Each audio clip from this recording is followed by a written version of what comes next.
Our bodies are brilliant, miraculous. And when we let them lead, things work out a lot more smoothly and a lot more powerfully than when we try to do everything just with our mind, which is only one small part of our body.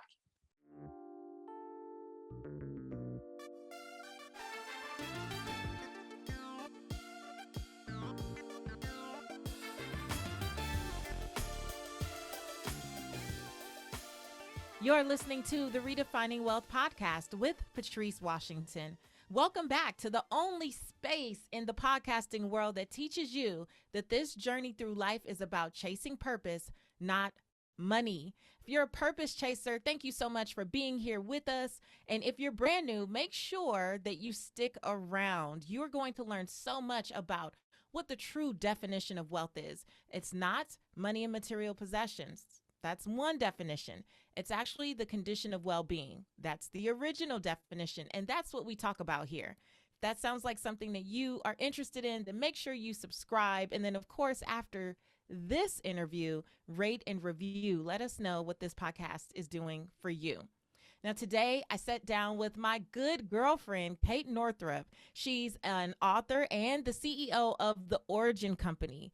And we are talking about today, what do you do when life happens? I cannot wait for you to hear this interview. Before we jump in, though, let's get to our affirmation of the week. You know, you got to speak positivity into your life, into your day.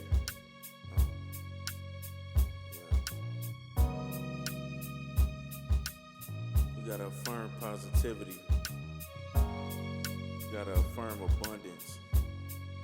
You got to affirm yourself to wealth.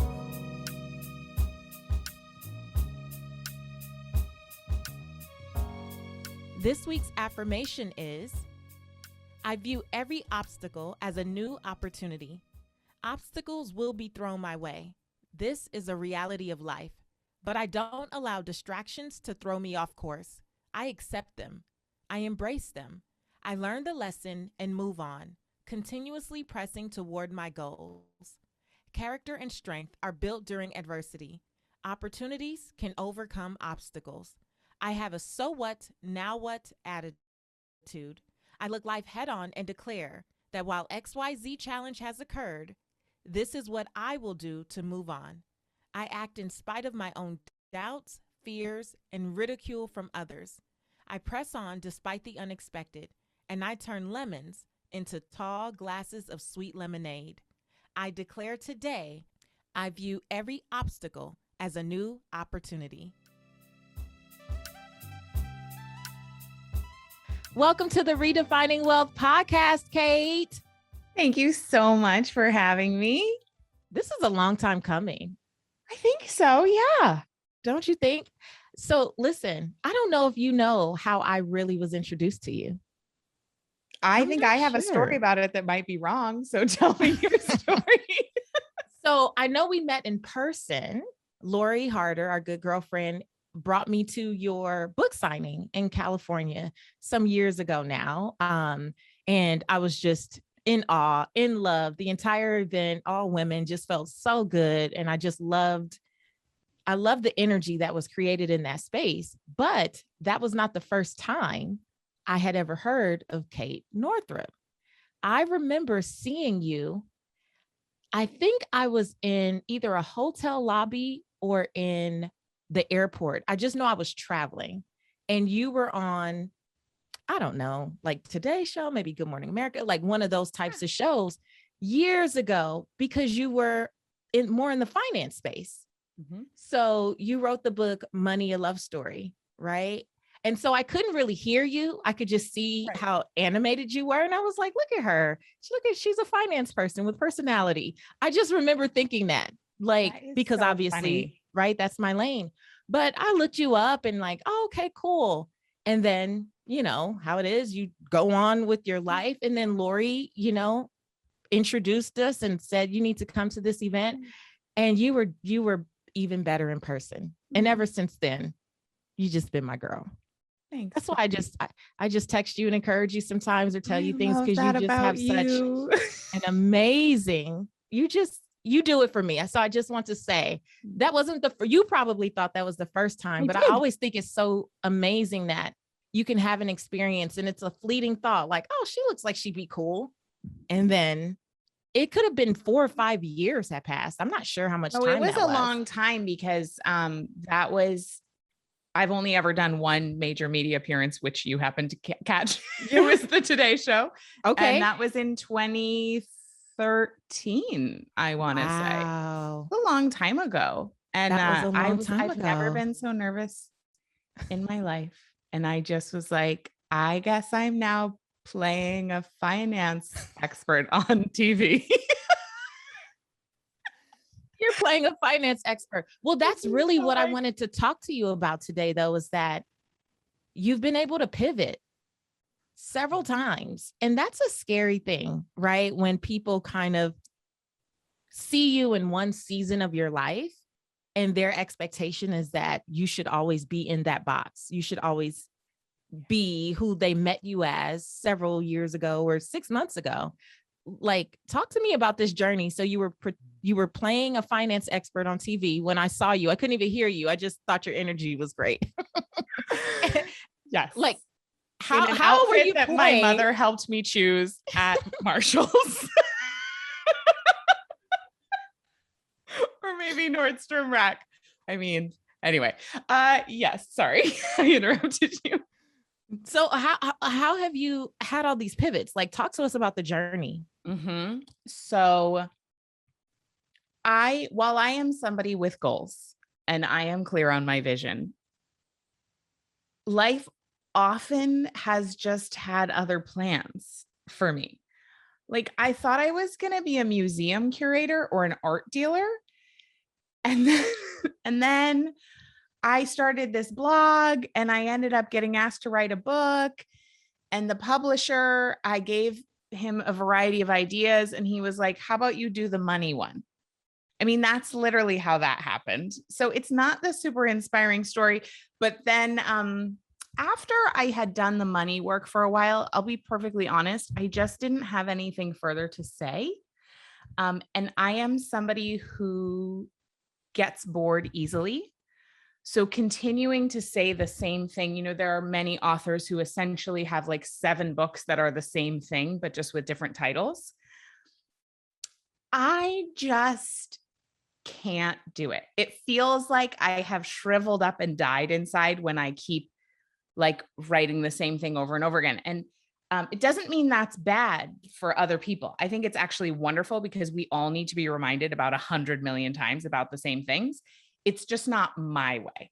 And so my way is a lot of iteration and a lot of shifting. And so what happened is I was just bored and I felt creatively dried up. And it was a couple years after Money, a Love Story had come out, and it did well, Today's Show, Yahoo Finance, like all kinds of places I got to go speak. And, I still hear from people all the time whose lives have been positively impacted by that book. And I'm super proud of it. And it was just time for a change, but I didn't know what the change was going to be. And so I just kind of poured myself into planning my wedding. I was like, well, I'm creatively dried up. I don't know what I'm doing in my business. All my other friends who had books come out around the same time, they had been like publishing their second books, publishing their third books. They seemed to be progressing in their careers. And I just felt like I was hanging out in place. So I just poured all my creative energy into my wedding, which was great.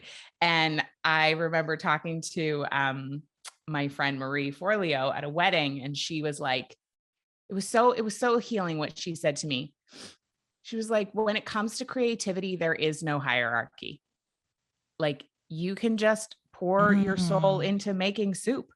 You don't have to be out there impacting millions of lives every day. I just exhaled. Yeah. Oh my gosh. There is no creative hierarchy. It was so good. So anyway, so I did that. And then, and we were doing our business. It wasn't like the business had gone away. It just, there's times when your work is like erupting from your soul. And then there's times when you're just like chopping wood, carrying water. that's okay too. There are seasons of that. And so I was in a season of that work-wise. And then I had my first baby and it completely knocked me on my tuchus. Like I just really knocked me out. And I felt like I lost my mind and I felt profoundly out of control, as I know many people do when they become parents.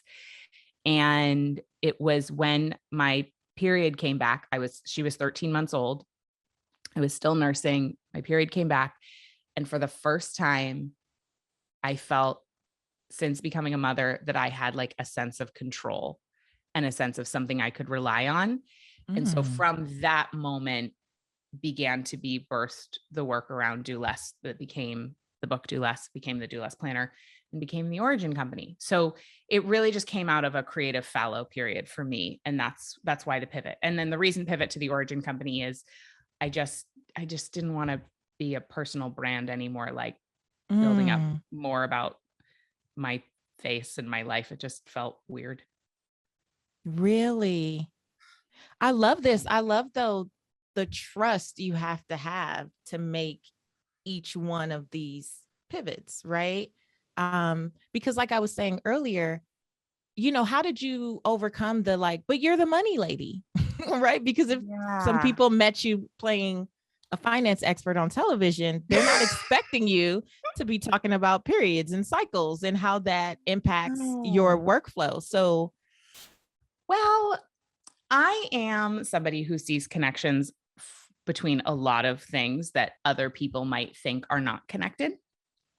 So that's what I bring to the table. And so to me, money and time, talking about money and time as precious resources, and really underneath that, talking about self-worth is actually the same thing. So while it was wearing a different dress, it actually wasn't, it hasn't been different. My whole career has been about self-worth. And so it gets dressed up in different outfits, but it's the same thing. And so people, I know I lost people along the way, but then new ones came, and I just really trust, like, the world is a big place. There's 8 million people. I'm not going to be for everyone. There's plenty.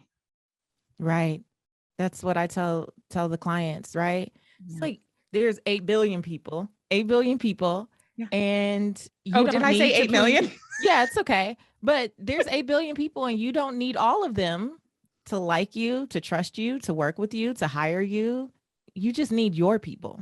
You just need your people. And the truer you're being to yourself, the more your people will be magnetized for their particular season of life.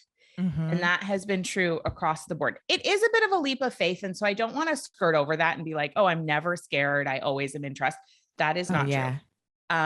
We just pivoted a couple weeks ago and I am scared, but I'm just doing it anyway because it's so clear. Like, you talk a lot about your connection with spirit. I have a very clear spiritual connection. It's just so obvious that this is what I need to be doing. And I just keep talking to God every morning. And I'm like, just show me, like, I'm here, I'm doing my part. Show me what's next. Show me what we need to do. I'm available.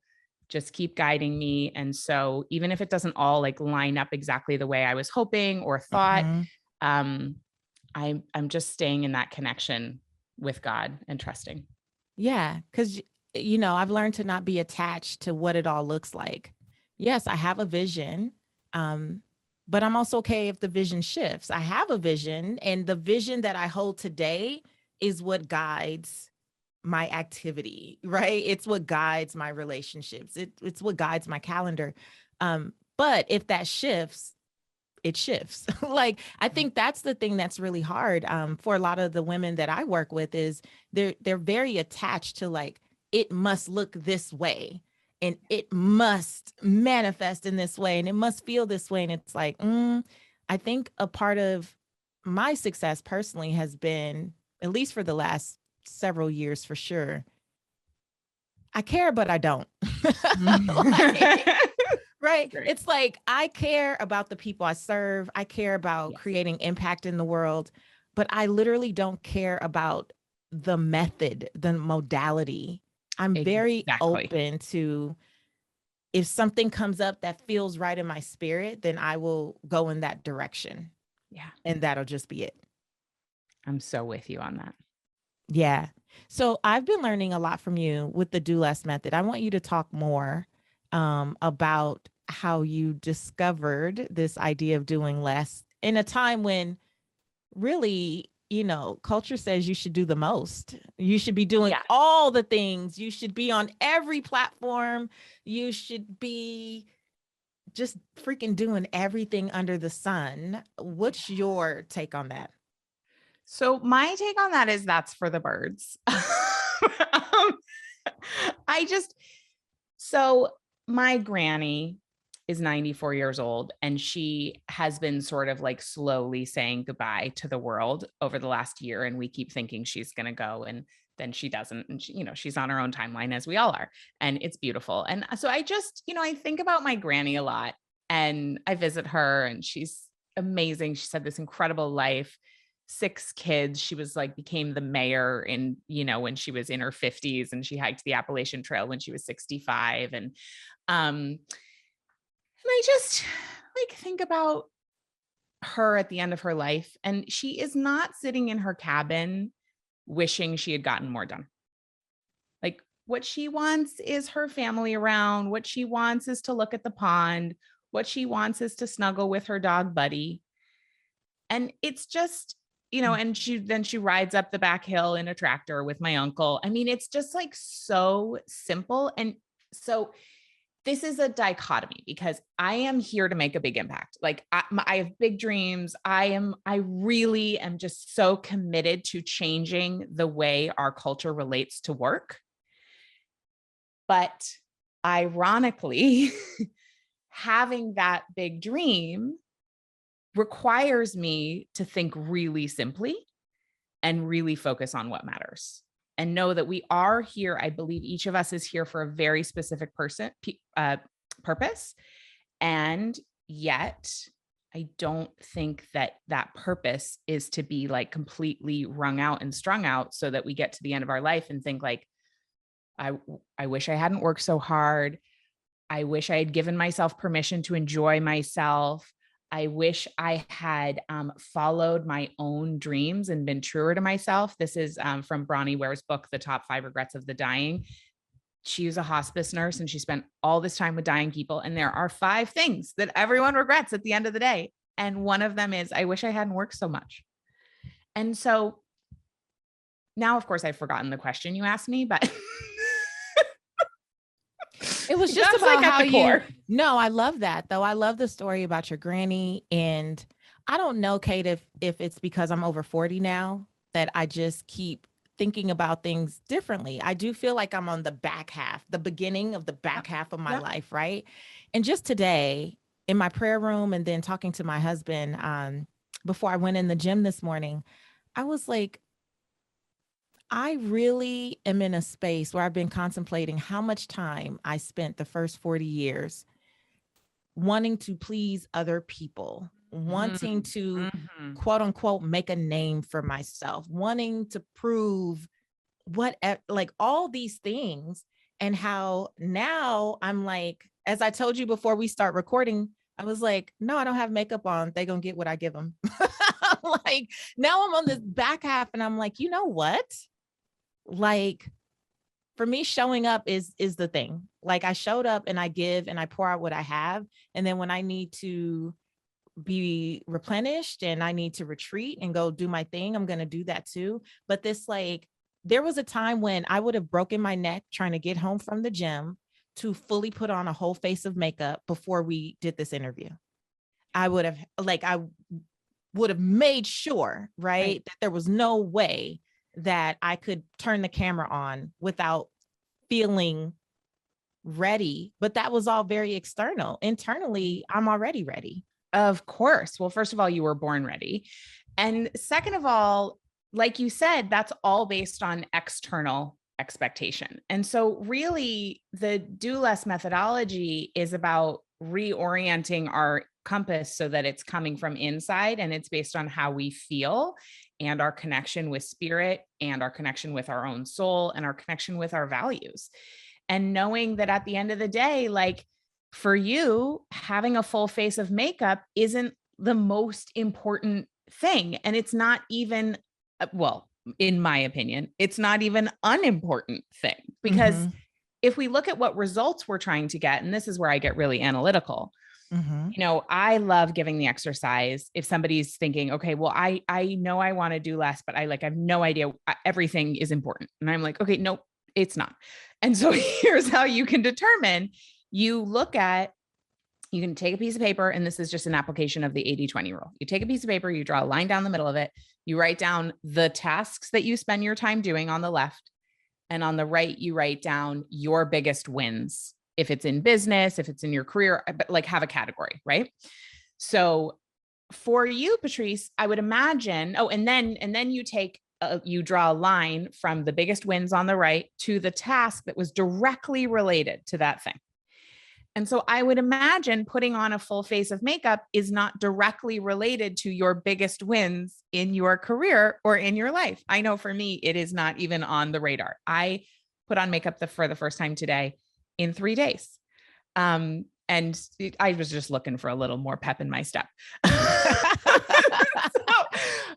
But basically, the do less methodology is looking at, okay, knowing that time is actually an incredibly finite resource, knowing that our lives are, my friend Chris Carr says that life is a terminal condition. We are for sure all going to die. That's what we know for sure. And so what are we going to do with the precious time we have? And we need to disconnect from the brainwashing that doing more things makes you more valuable. I mean, at the end of the day, it just isn't true. Doing what matters creates a beautiful life. Doing what matters creates impact. Doing what matters creates income. Actually, also, here we are talking about money, right? Or, I mean, I know you talk about a lot of things, but yeah, but it really is about what you're doing and being more. So some people here do less and they're like, well, I can't do nothing. I'm a mom. I'm a business owner. I'm like, I didn't say do nothing. That's not written anywhere. How did we jump to that? Yeah. I'm just like, do fewer things that you can do less than you are doing now. I promise you, I am pruning my life and my business all the time. Yes. All the time. Yes. And I love the word pruning. So good. I just love the word pruning. That idea that we have to be willing to cut out the dead things, and like pull out the things that may not be dead yet, but they're damn sure on their way. Right. Yeah. So that everything else can thrive. And I'm in the season right now too. I think I've continuously been pruning since I moved back to Georgia in 2019. And I think the pandemic also gave a great opportunity to just take a look at every part of my life and go, does this still serve you? Or are you just on autopilot? Like, does this still work for you? It could have worked 3 years ago. That's fine. It could have been great in that season 5 years ago. But if it doesn't work for you now, why are you still doing it? And just make those hard decisions to go, yep, nope. No more of that. No more of this. I'm good with that. I'm finished with this. Definitely complete. And that has been so freeing. It's honestly one of the reasons that the podcast format has changed. Cool. For 4 years, nonstop, every week, back-to-back episodes, constantly in a cycle of producing. And I'm like, I know good and heck well, all of the people who subscribe to the podcast haven't heard all 230 whatever episodes. I'm going to build in some breaks and some rest for myself, and you all go catch up. How about that? You can catch up if you just really want to hear my voice. But right now, for my team and I, we're going to seasons and we're going to take breaks in between. And I'm going to enjoy the hell out of those breaks.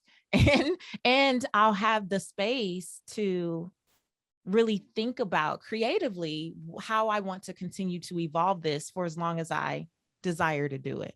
Yeah. But I really felt comfortable doing that because of you.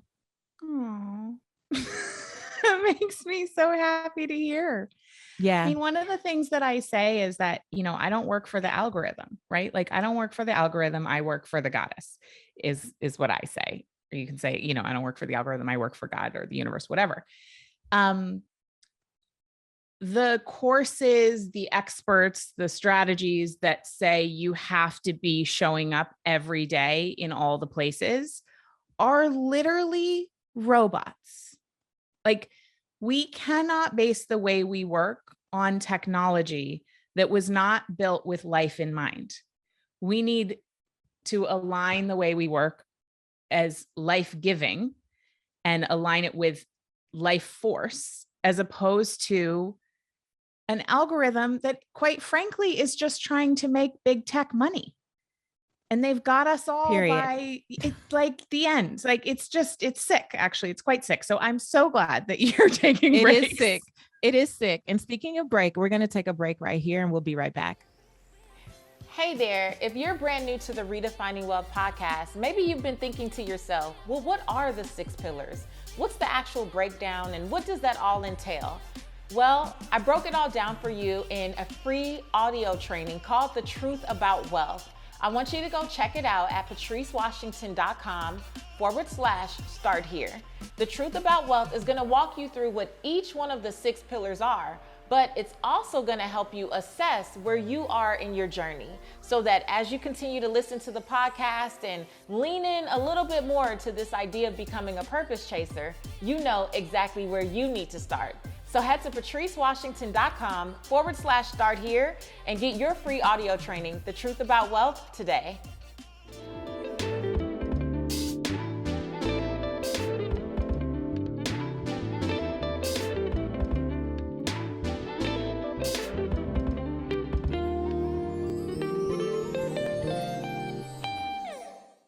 So something that Kate and I brought up in this episode was this idea of not needing makeup to do the thing that you need to do. Like all the masks many of us wear that prevent us from actually walking in purpose in the way that we know that we're called to.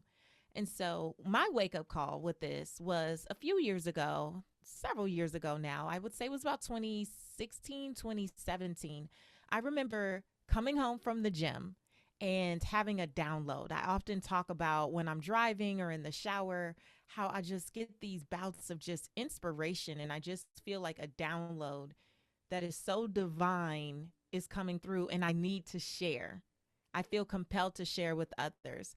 And so I'm driving home and I'm having this download coming from the gym. So I'm not cute. I'm sweaty. I'm funky. I definitely have no makeup on and I'm pretty sure my hair looks crazy under my cap. And I'm thinking, yes, once I clean up, I will definitely share this message. Now, I don't know about you, but the longer I take to share, typically the more the message gets lost, right? Like as I start to filter it through a million other things, and sometimes that's appropriate, like for the podcast, sometimes I need to think through things, but sometimes I really just need to deliver the message, right? And as I was going up the stairs to my house, I passed my office, made that right down the hall towards my bedroom and bathroom. And I'm like, after I clean up, I will definitely go back later on today and share pieces of this download. And as I start to get undressed to get in the shower, I get that small voice, that nudge that says, what's more important, your makeup or the message? And I was like, oh my gosh, I felt so convicted. I was like, the message is even better though if I'm cute, right? If I put some eyebrows on, this message can go very far. That's literally what I was thinking. But I was like, okay, be obedient. So I put my shirt back on and put my cap back on and I walked back down the hall and I went live on Facebook. Now, the thing to also remember is that I've shared before very openly that I was being harassed big time in social media around that time. So that was an even like deeper reason why I always wanted to be made up and I always wanted to not appear perfect, but try to appear my best, right? But here I am. I feel like I have this download. It's necessary that it comes out. And I go to Facebook, go live, prepare for my harasser to come on as well. And I just say what was on my heart. And it wasn't very long. I don't think it was more than maybe 15 minutes, 20 max. But I say what's on my heart. I do my thing. I turn off Facebook, close the laptop, and I go back down the hall, take my shower, go about my morning routine, and do my thing. And when I come back to start work a couple hours later, I'm greeted with a DM, a direct message from someone, a young woman who actually says to me, I usually don't watch lives. I don't even follow you, or I wasn't your friend. Someone shared it while you were speaking. And it was exactly what I wanted to hear. I just want to thank you because I don't know if you know, you changed my life today, or you saved my life today. And what a lesson. What a powerful lesson in understanding that it's not about us, and that whatever mask that we allow ourselves to continue to wear may be preventing us from truly walking with the purpose and intention and impact that we really desire. So from that day to this day, if I get a download or if I'm inspired to do something, makeup or not, I'm not going to hold back, because I never know who's on the other side of this camera lens that might need just the words that I have to say. And I want to pass that on to you. You have a message that is so great, and it doesn't matter what the mask is that you're wearing. Someone will receive it, and someone really needs it. And it's not for us to sit in disobedience and think that we need to show up in perfection.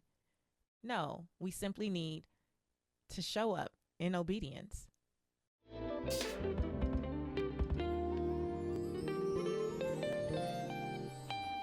So, Kate, you dropped this line that I don't think I'll ever forget. I don't work for the algorithm. I work for God. I would say God. I don't work for the algorithm. I work for God. And that is so in alignment with how I've been feeling, friend. Like, you know, having even team members, I know you hire people to help you with these things, but then they go, your social media is, it's not picking up because you're not doing reels every day. I'm like, well, it's gonna have to fall because I don't feel led to do reels every day. I'm not matching up words with music. I'm just not that coordinated. Although I've seen you do some really cute reels. You're super cute. Not all of us are able though. I do them when the moment strikes and I feel like learning some new choreography from YouTube. But that is, I want to be really clear. That is for me. Yeah. Like, it's for me. It's not, I do have somebody who's like more reels, and I'm like, I will do it when I feel called. When I feel called. The end. Well, when you do it, you are so cute. And I'm like, look at Kate. I wish, like, you know, but again, you're so bombarded with all the constant things that you're not measuring up to. Oh, you should have this percentage of engagement for this number of followers. Oh, you should have this much, you know, on your blog posts. You should have this on YouTube, and you should. And I'm like, enough. I'm going to show up and serve. I'm going to show up when it's time for me to show up, and I'm going to pour out because that's what I do. And then I'm going to go back home or get back in my prayer closet or sit on my couch and do nothing, because that's what I feel like doing. I feel like what matters is when I show up, am I present? And am I really, am I present to the support that I say I want to give to others? That's what I feel like matters more than, but how many people downloaded this week? Well, right. Because an hour of true present service is way more valuable than 5 hours of dialing it in. So it's not, we live in a linear world that wants us to believe like an hour of time, it's all equal. It's not. We are actually cyclical beings living on a round planet that goes through seasons, and our bodies go through cycles, and all of the planets are rotating around the earth. Like, everything's actually a cycle. It's always coming back around to the beginning, right? We're never really running out. It's always filling back up. There is no end. Of course, we die and we have all kinds of beliefs about what happens after that, which we won't get into, but there is something really beautiful when you think about like life, you know, the circle of life, right? So when we think about, oh, I have to, you know, it's the same as trading hours for dollars. We've been very indoctrinated into believing like time is money. Time is not really necessarily money. Like, time is time. Money is money. They are not necessarily the same thing. And so if we want to start valuing our time, I think it's important to take away like, oh, I should be earning $50 this hour. I should whatever. Like commodifying our time is also part of the sickness of toxic capitalism. Same as being just like tied to the algorithm to run the rhythms of our lives. It's just like, no, we should be tied to the planet and our bodies to run the rhythm of our lives. So speaking of that, I would love for you to break that down a little bit more. Like what that actually means. Cause I know a lot of my listeners are like, what does she keep talking about with these seasons and cycles? Right. So break that down and how that correlates to how we should show up, not how we should show up, but would make sense, right? For how we do our work in the world and, you know, in correlation to our bodies and seasons. Absolutely. So first of all, it's just really important to know that we are cyclical beings. So the world is organized around a 24-hour clock. Obviously, we know. And people who are testosterone dominant, usually people would say that as men. It's more inclusive to say testosterone dominant. So in case you're confused, that's what I'm talking about. They cycle on a 24-hour cycle. So every 24 hours is very similar for them. People who are estrogen dominant, however, so people who have periods and other folks who are estrogen dominant have a 28-ish day cycle. Normal is anywhere between 24 and 32 days. So that means that when we are, at least half of the population is a 28-day cycle type of person trying to fit themselves into a 24-hour cycle world, wondering why they always feel like there's something wrong with them. And they always think there's something wrong with them because the world, especially the work world, has not been set up for the way our bodies actually operate. So each month, somebody who has a menstrual cycle has 4 phases. And these 4 phases are exactly the same energetically as the 4 seasons. So they're very easy to remember. Each month you have a personal winter. That's when you have your period. You have a personal spring. That's called your follicular phase. It's the week after you have your period. You have a personal summer. That's the, 2 or 3 days, give and take, before and after you ovulate. And then you have a personal autumn, which is the 10 to 14 days before you have your period. That's called your luteal phase. Now, if you don't have a menstrual cycle, the moon actually does these exact same 4 phases. And there's some really interesting data about how deeply humans are impacted by the moon. If you have young children, you know that at the full moon, they just don't sleep as well. And they just are eruptive, So what's really cool is that when we know what season we're in, we can adjust the flavor of our day and specifically our work day to align with the way the neurochemistry is working in our brains, given the hormonal phase we're in. So during your menstrual phase, which is your winter, your brain is the most interconnected between the left and right hemispheres. So it's the time you'll be the most intuitive. It's a really good time to make tough decisions. It's a really good time to go within. So when I have clients who are struggling with something, they're like, I don't know, what should I do with this launch? What should I do with this client? I'm like, what day of your cycle are you on? Is it possible to wait until day 1 or day 2 and just see if you can get a clearer download? Because usually, instead of obsessing all month about something, you can be like, I'm going to put that in my period download file. And then I'm going to ask, and usually you'll get the answer in like 5 or 10 minutes. So efficient. Very do less. That's incredible. So that's kind of how that works. And then in the springtime phase, the follicular phase, you're going to be the most primed to be creative and initiating new activity. In ovulation, you're going to be the most verbal, the most magnetic, the most wanting to connect. It's a really good time to do outreach, batch podcasts, batch videos, pitch media. And then in the luteal phase, you are the most detail oriented. So that's a great time to wrap up loose ends. It is also the time when your negativity bias is going to be the strongest. And that's actually a good thing, right? Like the premenstrual time gets a super bad rap in our society because of PMS. This is just a PSA. If you have PMS, you don't have to suffer. Like, that's not just because it's common, doesn't mean it's normal. And it is an indication of a hormonal imbalance. So you could find somebody to help you with that. But the premenstrual time is when things will irritate you the most.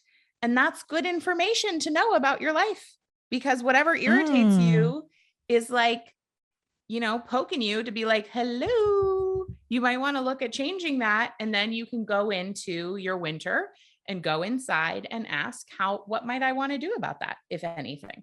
So if the same thing keeps bugging you cycle after cycle, you want to pay attention. Yeah, this is so good. It's so good. Why isn't it discussed more? Exactly. Well, because we live in a patriarchy, and like the patriarchy is focused on, there is one right way to have a body. And that right way to have a body is to be a white, male, heterosexual, cisgender, able-bodied person. And so for any of us who are not that, we consciously or unconsciously have been taught that we have the wrong body. Because we don't have the standard. And so we're not taught about this miraculous thing that is literally responsible for human life and is happening to 50% of us, at least in some point in our lifetime. And, it's like taboo and talked about as dirty, and it's supposed to be embarrassing. It's like, are you kidding me? The reason you exist is because this thing happens in a person's body every month. Right. So.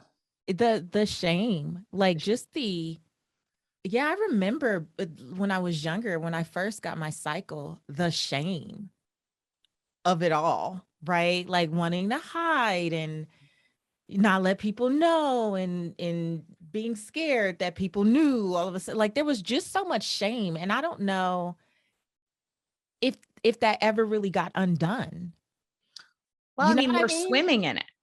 That's regardless of how, like, I grew up in an incredibly period positive household. I was raised by a holistic OBGYN. So it was like, she tried to give me like a period blessing ceremony. And I was like, Mom, like, you're so embarrassing. So I was not having it. And yet, even though I grew up in that kind of household, I still had I drank the water, I drank the water just like everyone else. You can't really avoid it, but you can reclaim it by knowing that. That's why I love this work so much. It's only one smidgen of the do less work, but it is a foundational element. Like, our bodies are our superpower if we allow them to be. Our bodies are miracles. The fact that we can make a human being without even thinking about it is the most mind-blowing. Just the fact that our hearts are beating right now and we're breathing, we don't have to give it one single thought. We think that it's all about the data. It's all about our mind. It's all about, logic. No.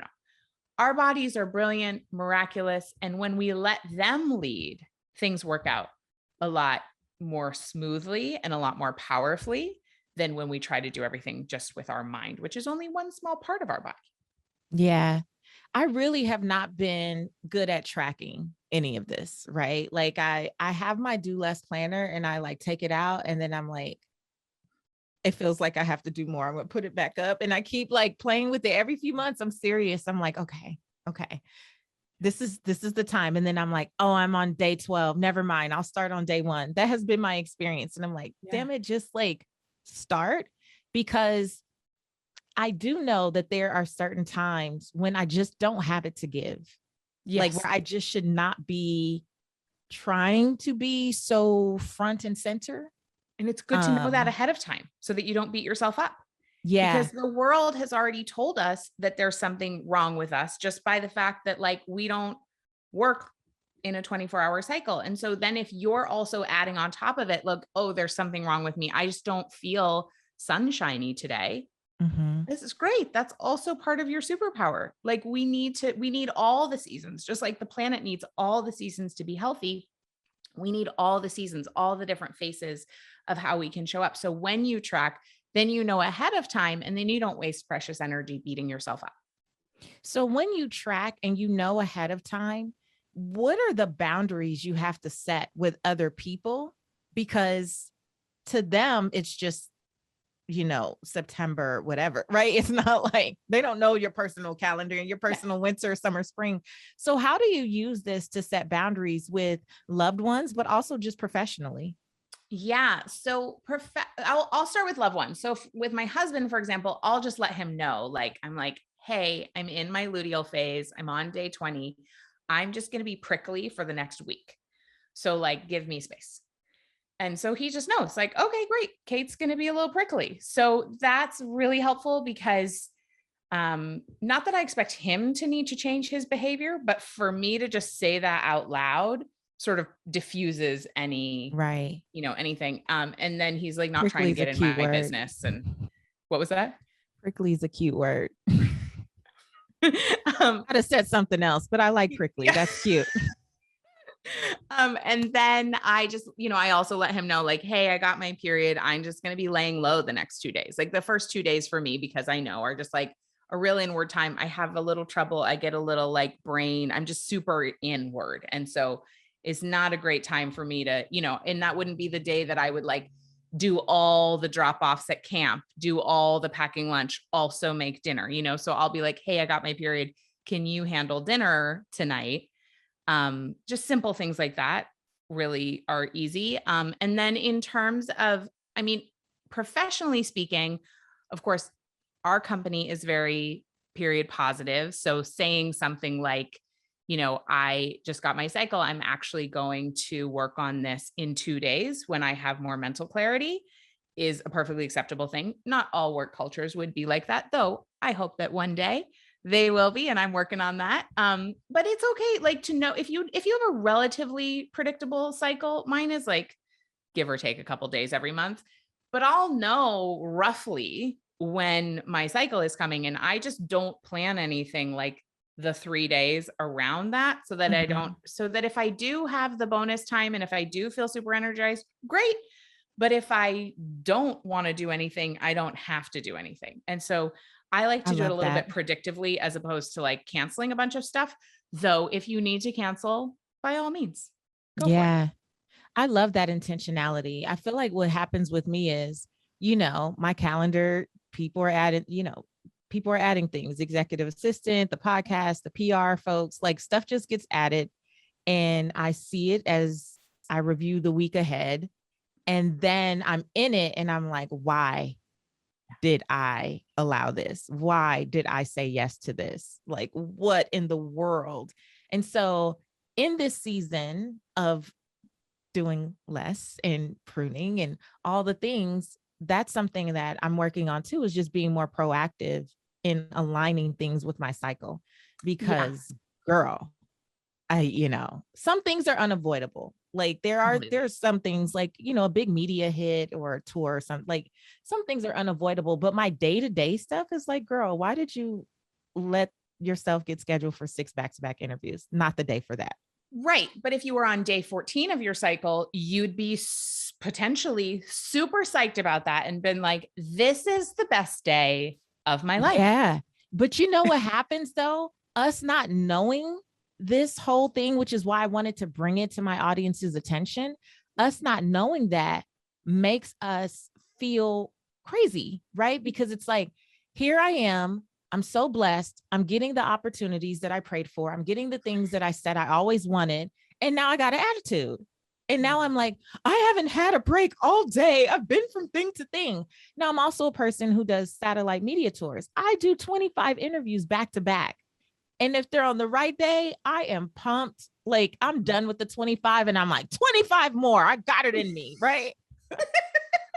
However, if I have 4 podcast interviews and it's not the right day, it feels so heavy. It feels like such a drag.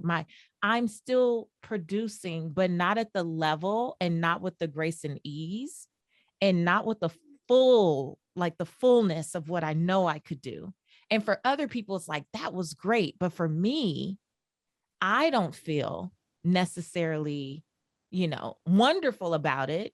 Yeah. Right. And I want to always feel wonderful about the work that I do in the world, and not knowing what you teach it's made me feel crazy over the years. Like, what are you complaining about? What are you mad at? You know?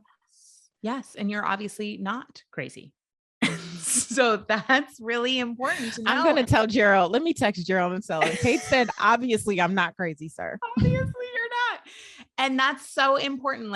It's really about locating ourselves in time and space and caring for how we actually feel, as opposed to what the world would like us to do, which is feel different all the time than we actually feel.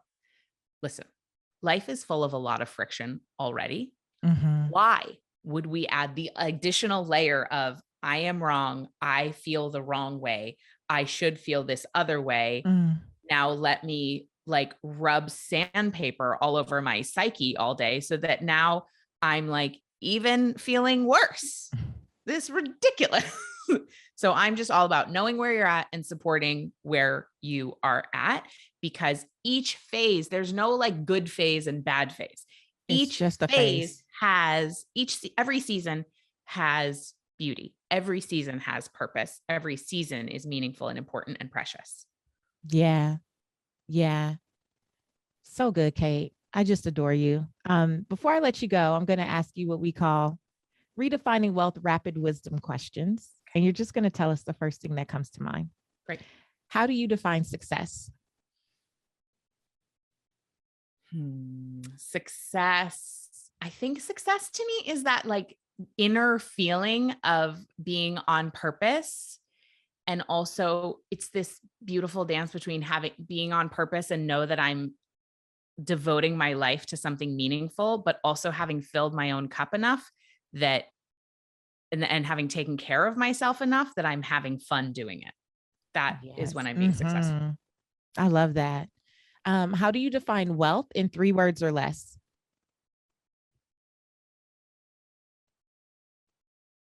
Appreciating what's there.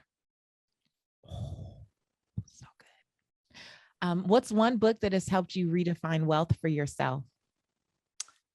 Ooh, I always recommend Adrienne Marie Brown's book, Emergent Strategy. It is profound. Got to look that up. Okay, we'll link to that in the show notes. And the last one, you're just going to fill in the blank. My name is, and for me, the truth about wealth is. My name is Kate Northrup, and the truth about wealth is it's way deeper than what we've been told. Yes, it is, my friend. Thank you so much for being here, Kate. I appreciate you. Thank you, Patrice. This was so fun.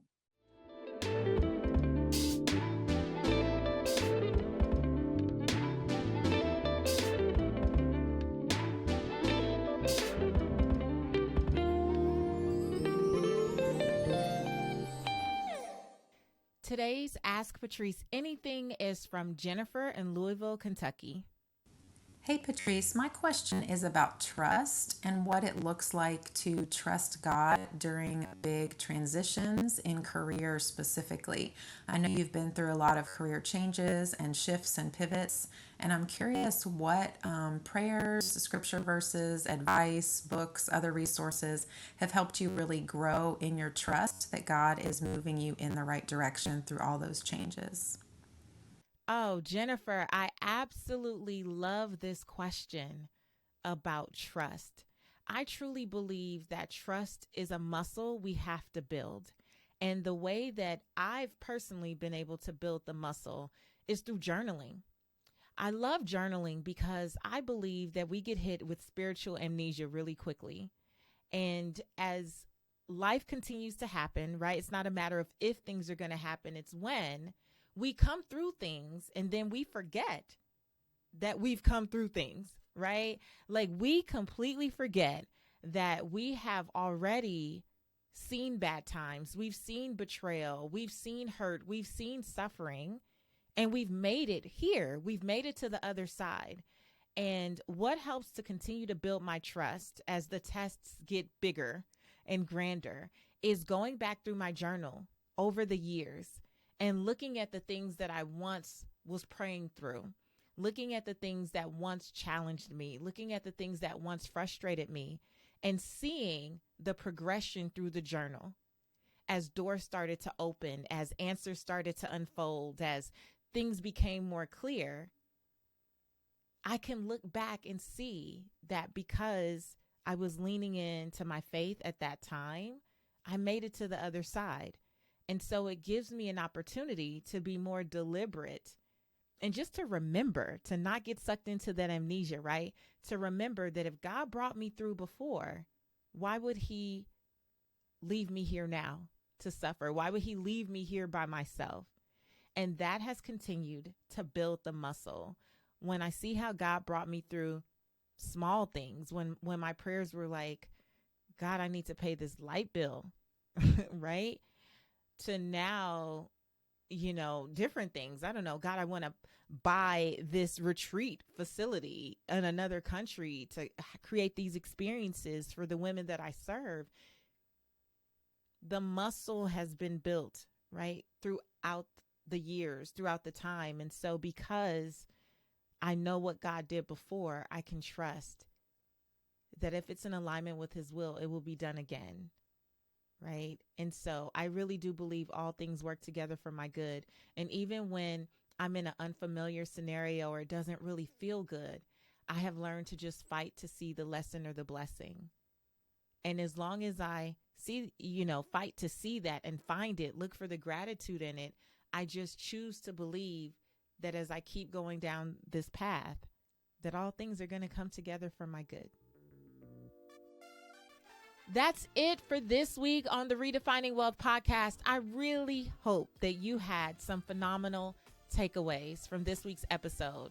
Until next week, I want you to go live your life's purpose, find fulfillment, and earn more without ever feeling like you have to chase money. Talk to you later.